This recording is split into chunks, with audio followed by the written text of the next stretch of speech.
നമ്മുടെ ഇന്നത്തെ വിഷയം സ്നേഹത്തെക്കുറിച്ചാണ്. ഇന്ന് നമ്മുടെ ജീവിതത്തിലോ സമൂഹത്തിലോ സ്നേഹം എന്ന് പറഞ്ഞില്ല. അപ്പോൾ നമ്മൾ ചെറിയൊരു കുടുംബത്തെ പറ്റി പറയുകയാണ്.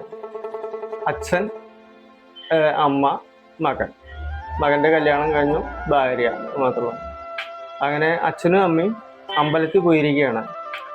ആ സമയത്താണ് മരുമകളെ ചുറ്റൊക്കെ അടിച്ചു അവിടെ എത്തുമ്പോൾ ഗേറ്റിൽ അവിടെ എത്തുകയാണ്. അവിടെ എത്തുമ്പോഴാണ് 3 സന്യാസിമാർ അവിടെ കാത്തിക്കുകയാണ്. അവർക്ക് അവിടെ പ്രവേശനം വേണം. കുട്ടിയോട് പറഞ്ഞു, എന്താ നിങ്ങൾ ആരാ? നിങ്ങൾ സന്യാസിമാരാണ്. അപ്പോൾ ഞങ്ങളുടെ ഒരാളുടെ വിജയം, ഒരാൾ ധനം, ഒരാൾ സ്നേഹം. പ്രവേശനം വേണ്ടെങ്കിൽ ഇഷ്ടപ്പെട്ട ഒരാളൊക്കെ പറഞ്ഞു കഴിഞ്ഞാലാണ് അങ്ങോട്ട് പ്രവേശിക്കുള്ളൂ, അല്ലെങ്കിൽ ആരും പ്രവേശിക്കില്ല. അപ്പോൾ കുട്ടി പറഞ്ഞു, അച്ഛനും അമ്മയും അമ്പലത്തിൽ പോയിരിക്കുകയാണ്, എനിക്കൊന്നും തീരുമാനിക്കാൻ പറ്റില്ല, ഞാൻ മകൻ്റെ ഭാര്യയാണ്, അതുകൊണ്ടാണ് അങ്ങനെ പറയണേ, ഒരു വരട്ടെ പറഞ്ഞു. അപ്പോൾ കുറച്ച് കഴിഞ്ഞപ്പോൾ അച്ഛനും അമ്മയും അമ്പലത്തിൽ പോയി വന്നു. അമ്പലത്തിൽ പോയി വരുന്ന ഗേറ്റിൽ 3 തേജസ്വികളായ സന്യാസിമാർ ഇരിക്കുകയാണ്. അപ്പോൾ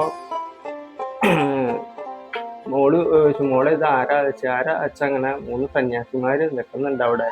അപ്പൊ എന്താണ് അവരോട് പറഞ്ഞു കഴിഞ്ഞാൽ, ഒരാളുടെ പേര് ധനം, വിജയം, സ്നേഹം, ഇങ്ങനെയാണ് പറഞ്ഞിരിക്കുന്നത്. ഒരാള് വിളിച്ചു കഴിഞ്ഞാൽ മൊത്തം 3, അല്ലെങ്കിൽ ആരും വരില്ല എന്ന് പറഞ്ഞു.